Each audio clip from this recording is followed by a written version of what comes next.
sealed until they arrive in the United States and clear the Customs and Border Patrol inspection process. And the seals are key to that security process.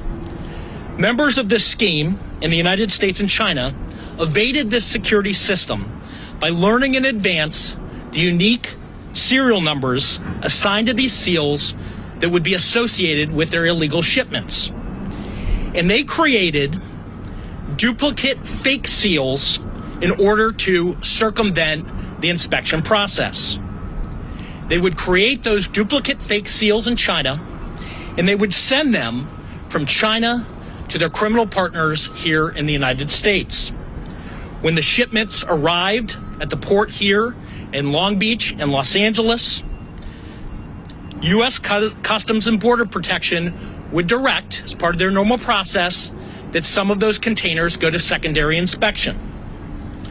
Those secondary inspection sites are a short distance from the port.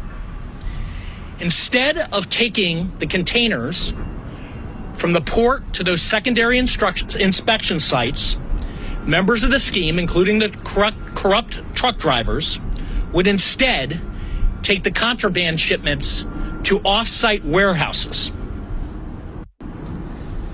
At those warehouses, according to the indictment, members of the conspiracy would open up and cut those seals, take out the contraband contained in those shipping containers, and ultimately put a new counterfeit seal on the containers and then pass them to CBP for inspection.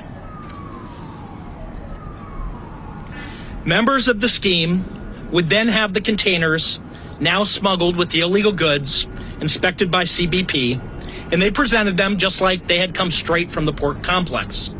The truck drivers involved in the scheme were often paid 10 times the normal rate, and sometimes much more, to illegally transport the containers to a warehouse before inspection.